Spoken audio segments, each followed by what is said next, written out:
नमस्कार। Exam selection 360 पर आपका स्वागत है। मैं हर्षवर्धन। आज की क्लास में आपके लिए फिर से टॉप 20 जो प्रीवियस ईयर के क्वेश्चन है उसको लेकर आया हूं। जितने भी एनटीपीसी, एसएससी, रेलवे के और वनडे अलग से जो एग्जाम होते हैं उनकी तैयारी करने वाले जितने बच्चे हैं सभी जुड़े रहें। और अब क्वेश्चन पर बात करते हैं, बीच बीच में जो चीजें होंगी उन पर डिस्कस करते रहेंगे।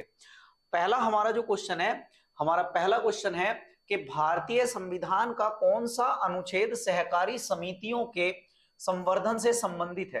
एक्चुअल में सहकारी समिति जैसे ही नाम आया तो आपको ध्यान आया होगा 2011 वाला संविधान संशोधन। दरअसल ये आर्टिकल 43 बी के द्वारा पूछ रहा है, ना कि वो सहकारी समितियां। 2011 में जो सहकारी समितियां बनाई गई थी वो आपकी अलग लेवल की है। ये वाली जो सहकारी समितियां हैं उन सहकारी समितियों में और इनमें बेसिक फर्क ये है कि वो जो स्थानीय जो रूरल बैंक वगैरह होते हैं ना उसके लिए बनाई गई थी, और ये जो स्थानीय प्रशासन के लिए जो है वो बनाई गई है आर्टिकल 43 बी के लिए। बहुत गहरा क्वेश्चन है, तो आप ध्यान रखना कि भारतीय संविधान का कौन सा अनुच्छेद सहकारी समितियों के संवर्धन से संबंधित है। आर्टिकल 43 का बी। अगले क्वेश्चन पर आते हैं। अगला क्वेश्चन क्या है कि सरयू नदी किस नदी की सहायक नदी है। देखो, सरयू नदी हमारे जो पौराणिक ग्रंथ हैं उनमें सरयू नदी का, जैसे रामायण है, महाभारत है, उसमें सरयू नदी का जो है जिक्र आया है। तो पहले सरयू नदी के क्वेश्चन को सॉल्व करते हैं। सरयू नदी किस नदी की सहायक नदी है? तो जो शारदा नदी है, शारदा नदी की सबसे बड़ी, ध्यान रखना, शारदा नदी की सबसे बड़ी सहायक नदी, शारदा नदी की सबसे बड़ी सहायक नदी जो है वो कौन सी है? तो आप कहोगे कि सर ये तो सरयू है। आपका जो अयोध्या शहर है, अयोध्या नगर, वो सरयू नदी के किनारे पर बसा हुआ है। इसके अलावा आप ध्यान रखना कि भागीरथी नदी जो है वो दो जगह आपको पढ़ने के लिए मिलेगी। एक तो उत्तराखंड में, और इसके अलावा जब आप बंगाल में गंगा का एंटर देखोगे तो आपको गंगा के एंटर करते समय एक भागीरथी, वहां से नदी जो है एक वितरणिका के रूप में भी जो है निकलेगी। तो इसको भी ध्यान रखना। भागीरथी नदी जो है बंगाल के अगर परिप्रेक्ष्य में देखोगे तो ये वितरणिका का काम करेगी, और उत्तराखंड में देखोगे तो उत्तराखंड में ये गंगा में मिलेगी। तो इसका आंसर क्या है? शारदा नदी। ठीक है, अगले क्वेश्चन पर आते हैं। अगला क्वेश्चन क्या है कि 26 जनवरी 2019 को, हम 2024 में ये पढ़ रहे हैं, प्रीवियस ईयर का क्वेश्चन है इसलिए तब का है ये।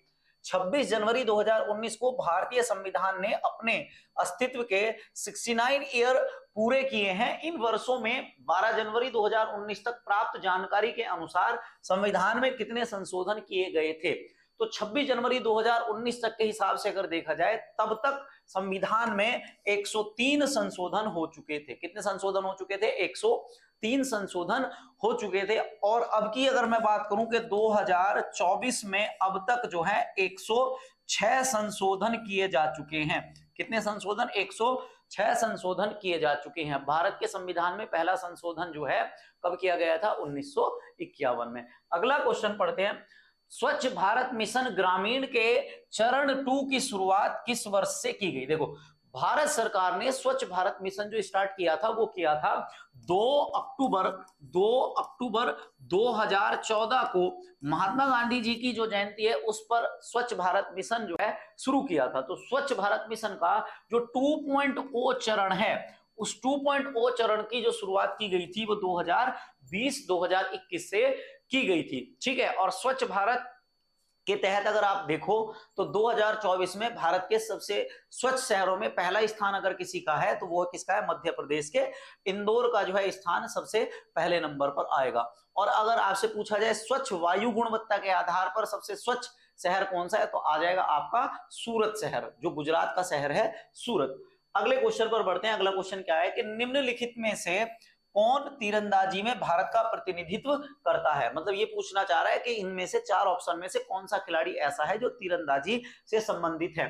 तो दीपिका कुमारी जो है वो किस खेल से संबंधित है? दीपिका कुमारी आपकी तीरंदाजी से संबंधित है। किससे?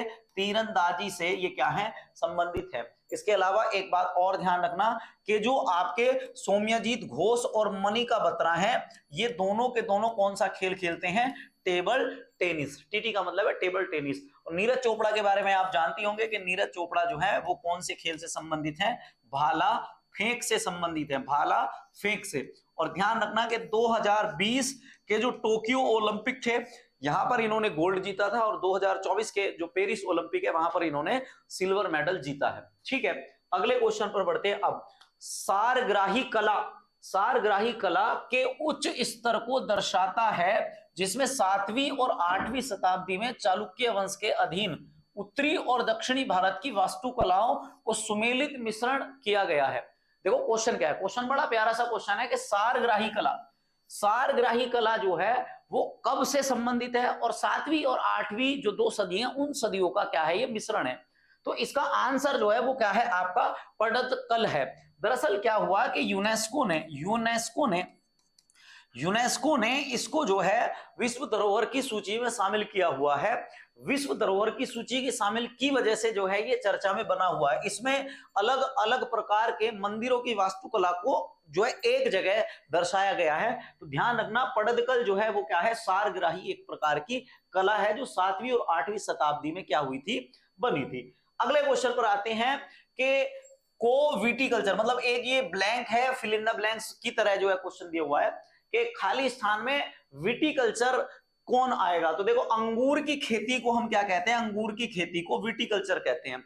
बहुत बार आपसे अलग अलग तरह से पूछेगा, जैसे सब्जियों की खेती और फूलों की और फलों को उगाने वाली जो खेती है इसको क्या कहा जाएगा, आपको पता ही है कि इसको जो है फ्लोरिकल्चर कहा जाता है। रेशम कीट का पालन अगर आपसे पूछा जाए तो इसमें इसको कहते हैं सेरीकल्चर। भारत में अगर देखा जाए तो दुनिया में 5 प्रकार के रेशम पाए जाते हैं, और भारत एकमात्र दुनिया का ऐसा देश है जिसमें 5 के 5 प्रकार के आपको रेशम मिल जाएंगे। और रेशम में भी अलग अलग जो सबसे उच्च क्वालिटी का जो टसर रेशम होता है, टसर रेशम भी भारत में मिलता है। और रेशम सबसे ज्यादा जो उत्पादित होता है वो सहतूत के पत्तों पर उत्पादित किया जाता है। और रेशम का जो कीड़ा होता है उसको क्या कहा जाता है, प्यूपा। ठीक है, अगले क्वेश्चन पर बढ़ते हैं। अगला क्वेश्चन क्या है, निम्नलिखित में से कौन अपने ययाति और तुगलक नामक नाटक के लिए प्रसिद्ध है। देखो ये 2 नाटक दिए हुए हैं और पूछा गया है कि इन नाटकों को किस व्यक्ति के द्वारा लिखा गया है। तो एक व्यक्ति है जिसका नाम है गिरीश कर्नाड। गिरीश कर्नाड लेखक हैं। इन्होंने जो है ये आपका तुगलक और ययाति नाटक लिखा है। बाकी इसमें जो विजू खोटे, श्रीराम लागू और मोहम्मद जहूर खयाम है, ये जो तीनों लोग हैं ये तीनों जो है अभिनेता हैं। और इसमें गिरीश कर्नाड जो है वो क्या है, लेखक हैं। इसलिए अपने आप ही एलिमिनेट करके भी ये क्वेश्चन बड़े प्यार से जो है आपने कर दिया होगा। इसके अलावा आपसे अगले क्वेश्चन पे बात करते हैं कि दिवंगत 2020 में दरअसल क्या हुआ था, फकीर चंद कोहली की क्या हुई थी, मृत्यु हुई थी। इस वजह से ये क्वेश्चन आया। 2020 में फकीर चंद कोहली को किस रूप में जाना जाता है, मतलब फिल इन द ब्लैंक्स के रूप में पूछा है। तो फकीर चंद कोहली जो है वो क्या है, भारतीय सॉफ्टवेयर आईटी उद्योग के जनक है। जब 1980 में राजीव गांधी और इंदिरा गांधी मिलकर देश में आईटी के लिए जो है संघर्ष कर रहे थे, उस समय इन्होंने जो है राजीव गांधी के कहने पर अपनी एक छोटी सी फर्म खोली थी। और आज की डेट में ये दुनिया की सबसे प्रमुख कंपनियों में से एक है, टीसीएस। ठीक है, तो हम जानते हैं किसके बारे में, फकीर चंद कोहली के। तो फकीर चंद कोहली जो है वो क्या थे, एक आईटी उद्योग पति थे। ठीक है, वर्तमान में जितनी भी जो आईटी कंपनियां हैं आपको ध्यान रखना है, उन सभी के जो सीईओ हैं 99% कंपनियों के वो क्या हैं, भारतीय हैं। ठीक, इसके अलावा नेक्स्ट है आपका, पानी के एक अणु में हाइड्रोजन और ऑक्सीजन के द्रव्यमानों का अनुपात कितना होता है।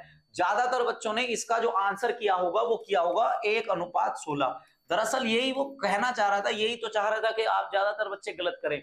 इसका फॉर्मूला तुम्हें पता ही है कि H2O। उसने इसके आधार पर ये पूछा है कि इनका अनुपात कितना है।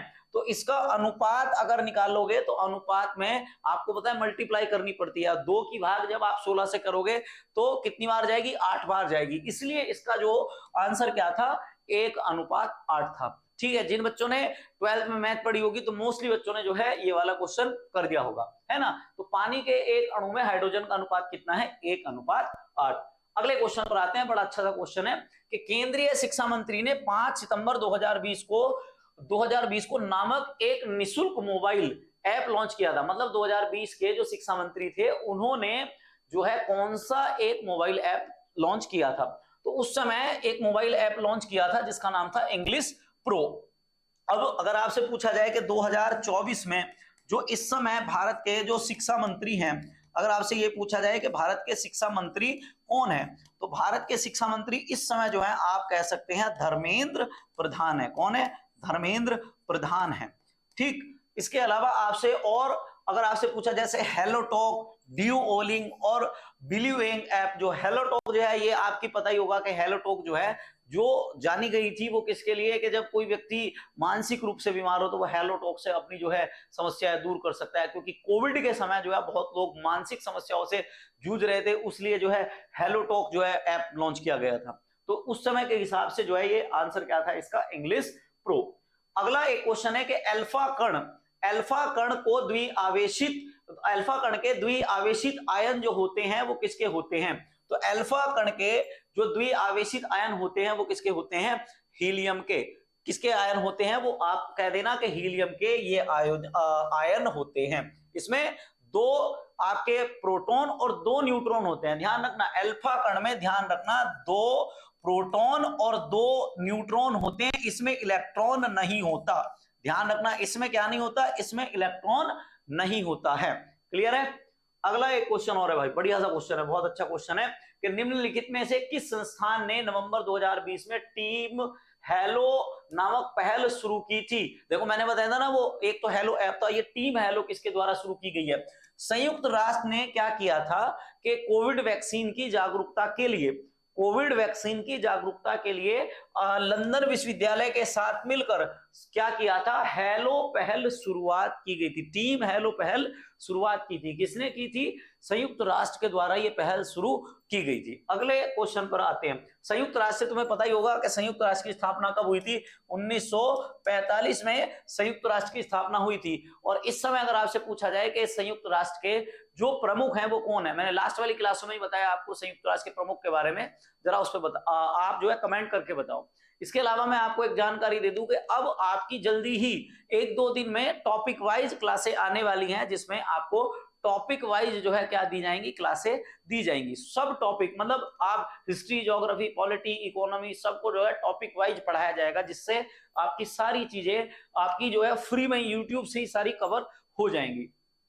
अगले क्वेश्चन पर आते हैं। अगला क्वेश्चन क्या है कि टीम आपकी जो है केरल ब्लास्टर किस खेल से संबंधित है? केरल ब्लास्टर्स जो टीम है आपकी, वो आपके कौन से खेल से संबंधित है? केरल ब्लास्टर जो है वो आपकी फुटबॉल से संबंधित है। ठीक है, अब एक और ध्यान रखना कि केरल ब्लास्टर जो है फुटबॉल से संबंधित है, और अभी हाल ही में 2024 की बात कर रहा हूं मैं, 2024 में सबसे ज्यादा गोल करने वाले जो खिलाड़ी बने हैं, सबसे ज्यादा गोल करने वाले जो खिलाड़ी बने हैं वो कौन बने हैं? रोनाल्डो बने हैं। कौन बने हैं? रोनाल्डो। इसके अलावा दूसरे नंबर पर कौन है? दूसरे नंबर पर कौन है? आपके लियोनल मेसी हैं। कौन है भैया? लियोनल मेसी हैं। और अगर आपसे पूछा जाए कि भारत के सबसे ज्यादा गोल करने वाले जो व्यक्ति हैं वो कौन है, तो आप बताओगे भारत के सबसे ज्यादा गोल करने वाले व्यक्ति हैं सुनील छेत्री। सुनील छेत्री ने भारत के लिए अंतरराष्ट्रीय मैचों में 94 गोल किए थे। अगला एक क्वेश्चन है कि मराठों और अफगानिस्तान के शासक अहमद शाह दुर्रानी के बीच पानीपत की तीसरी लड़ाई हुई। एक्चुअल में पानीपत में 3 लड़ाइयां हुई हैं, एक हुई है बाबर की, एक हुई है अकबर की, और तीसरी जो हुई है वो ये पूछा है मराठों और अफगानों के बीच जो है वो लड़ाई हुई है, वो कब हुई है? आंसर आ जाएगा इसका 1761 में ये वाली लड़ाई हुई है। ठीक है, पहली लड़ाई किसकी हुई थी? बाबर की हुई थी, और दिल्ली के शासक की हुई थी, और उसमें बाबर की जो है क्या हुई थी? जीत हुई थी। आप ध्यान रखना। और इसके अलावा आपको ये वाली भी ध्यान रखनी है 1761, और 1761 इसके ऊपर तो एक मूवी भी बनी हुई है पानीपत, उस मूवी में भी आप जो है इस पूरी जो है बैटल को देख सकते हैं। अगला एक क्वेश्चन और है कि नवंबर 2020 में भारतीय क्रिकेट कंट्रोल बोर्ड बीसीसीआई ने 2023 को भारतीय टीम का किट प्रायोजक घोषित किया है। दरअसल बीसीसीआई ने 2020 से 2023 तक जो भारतीय टीम की किट का जो प्रायोजक बना रखा था वो किसको बना रखा था? एमपीएल को बना रखा था। किसको बना रखा था? एमपीएल को बना रखा था। चलो मैं तुमसे एक क्वेश्चन पूछता हूं कि ये बताओ कि जो टाटा, अब मैंने बता ही दिया, आईपीएल जो चल रहा है, आईपीएल में जो स्पॉन्सरशिप करी है 2024 में वो किसने करी है? तो आईपीएल की स्पॉन्सरशिप किसके द्वारा की गई थी 2024 की? तो आप ध्यान रखना किसके द्वारा करी गई थी, तो आप कह सकते हो कि सर टाटा कंपनी के द्वारा इसकी स्पॉन्सरशिप की गई थी। अगले क्वेश्चन पर आते हैं कि राजा टोडरमल निम्नलिखित में से किस मुगल सम्राट के शासनकाल के दौरान राजस्व मंत्री थे। तो आपको बहुत अच्छे तरीके से पता होगा कि अकबर के जो है प्रमुख कितने मंत्री थे? अकबर के प्रमुख 9 मंत्री थे। अकबर के 9 मंत्री थे। उन 9 मंत्रियों को कहा जाता था क्या? उन 9 मंत्रियों को कहा जाता था नवरत्न। और उस नवरत्न में से एक व्यक्ति थे कौन? टोडरमल। टोडरमल जो है वो क्या थे? उनके राजस्व की देखभाल करते थे। ठीक है, अब आपसे एक क्वेश्चन है, आप जरा उसमें कमेंट में बताना कि सबसे पहले नवरत्न भारत के किस राजा ने रखे थे? सबसे पहले नवरत्न भारत के किस राजा द्वारा रखे गए थे? किस राजा द्वारा रखे गए थे? ये वाला क्वेश्चन आप जो है कमेंट में बताओगे, जिससे मुझे पता चले कि हाँ आप भी चीजों को पढ़ते हो। ठीक है, सबसे पहले नवरत्न किसके द्वारा रखे गए थे? अगला एक क्वेश्चन है कि 2011-12 में की गई गणनाओं के अनुसार ग्रामीण व्यक्ति के लिए गरीबी रेखा में प्रति माह कितनी तय की गई है? दरअसल 2011-12 में एक समिति बनी थी, उस समिति का नाम था तेंदुलकर समिति। समिति का नाम क्या था? तेंदुलकर समिति बनी। और उस तेंदुलकर समिति ने यह बताया कि जो व्यक्ति गांव में रह रहे हैं उनका अगर 816 रुपए प्रति माह, 816 रुपए प्रति माह से अगर उनकी जो है आय कम है तो उनको क्या माना जाएगा? उनको गरीबी रेखा से नीचे माना जाएगा। किससे? उनको गरीबी रेखा से नीचे माना जाएगा। इसी समिति ने एक बार और बताई कि अगर कोई व्यक्ति शहर में रह रहा है और उसकी आय 1000 रुपए से कम है तो उस व्यक्ति को क्या माना जाएगा? शहर का गरीबी रेखा से नीचे वाला व्यक्ति माना जाएगा। ये आंकड़े किसके आधार पर है? 2011 की जनगणना के आधार पर। कौन सी समिति के आधार पर? तेंदुलकर समिति के आधार पर है। ठीक है, समझ में आ रही है चीजें? तो यार आप ना लाइक सब्सक्राइब थोड़ा सा सपोर्ट कर दीजिए, जिससे हमें और ज्यादा ऊर्जा बनी रहे। एग्जाम सिलेक्शन 360 पर आप देख रहे हैं कि पर डे आपकी लाइव मैथ की क्लास चल रही है, पर डे आपकी करंट की क्लास चल रही है, प्रीवियस ईयर के क्वेश्चन चल रहे हैं, और साथ साथ में हम आपको अब आने वाले दिनों में क्या कर देंगे, जितने भी जो टॉपिक वाइज आपकी जो जीएस है वो आपको सारी मिल जाएगी। अब और लास्ट के 2 क्वेश्चन बचे हैं, उसको और पढ़ते हैं कि भारत के पंजाब से निकलने वाली 5 नदियां पाकिस्तान के मिथनकोट में मिल जाती हैं, तो वो कौन सी 5 नदियां हैं? आपको ध्यान रखना, एक ट्रिक है उसकी। आप अगर लिखना चाहो तो लिख सकते हैं कि सांझ की चाय किसके साथ? रवि के साथ। अगर तुमने ये वाली ट्रिक याद कर ली तो जीवन में तुमसे पंजाब वाली तो नदियां कभी गलत होने वाली नहीं है। देखो कैसे, सा से क्या है? सा से आता है आपका सिंधु, सा से आता है सिंधु, तो सबसे ऊपर जो नदी बहती है सिंधु बहती है। उसके बाद जो नीचे नदी बहती है वो कौन सी बहती है? झेलम। उसके बाद चा से आ जाती है आपकी नदी कौन सी? चेनाब। फिर आ जाती है रा से आपकी नदी रावी, वी से आपकी आ जाती है नदी कौन सी? व्यास, और फिर सा से आ जाती है आपकी सतलुज। कौन सी आ जाती है? सतलुज। तो क्वेश्चन यही तो पूछना चाह रहा था कि जो ये 5 नदियां हैं, ये 5 नदियां सिंधु में कहां जो है सिंधु में कहां जाकर मिल जाती हैं? तो सिंधु में पाकिस्तान में एक जगह है जिसका नाम मिथनकोट, वहां जाकर मिल जाती है। इस ट्रिक से आपसे कैसे ही क्वेश्चन पूछ ले, उत्तर दक्षिण कौन सी नदी के बीच में कौन सी नदी है, सारे के सारे क्वेश्चन आप इस वाली ट्रिक से कर देंगे। तो ये 5 नदियों की वजह से, पंच आब की वजह से एक स्थान का नाम पड़ा है जिसका नाम क्या है? पंजाब। 5 नदियों की भूमि किसको कहा जाता है? पंजाब को। कल वाली क्लास या आज वाली क्लास के शुरू में मैंने आपको बताया था, ये बताओ कि आपसे पूछा जाए कि पंच प्रयाग की भूमि किसको कहा जाएगा, तो पंच प्रयाग की भूमि कहा जाएगा आपके, किसको कहा जाएगा? उत्तराखंड को। लास्ट क्वेश्चन है आज का कि निम्नलिखित में से वह साधारण उपकरण है जिसका उपयोग विद्युत परिपथ को वियोजित करने या इसे पूर्ण करने के लिए किया जाता है। देखो मैं इसको सरल भाषा में करके दिखाता हूं तुम्हें। क्वेश्चन क्या है? क्वेश्चन ये है कि आपका एक ये लाइन जा रही है ना, अब ये बिजली की लाइन जा रही है। अब ये बिजली की लाइन जब जाएगी तो इसमें ये पूछ रहा है कि इसका मार्ग हमने वियोजित कर दिया, इसका मार्ग जो है हमने बंद कर दिया, तो इसको करने के लिए क्या चाहिए भैया? इसको करने के लिए क्या चाहिए आपको? स्विच ही तो चाहिए, इसके अलावा और कुछ थोड़ा ही चाहिए। तो स्विच के द्वारा आप जो है वो क्या कर सकते हैं किसी भी विद्युत परिपथ का वियोजन कर सकते हैं और उसे जो है पूर्ण करने के लिए हम क्या प्रयोग करेंगे, स्विच का प्रयोग करेंगे। ठीक है, आज के लिए हम जो है ये यहां तक ही जो है क्लास को रोकते हैं। जिस बच्चे ने यहां तक ये क्लास देखी है उन सभी का धन्यवाद। मिलते हैं कल एक फिर ऊर्जा के साथ नई क्लास में। जुड़े रहिए एग्जाम सिलेक्शन 360 से। धन्यवाद।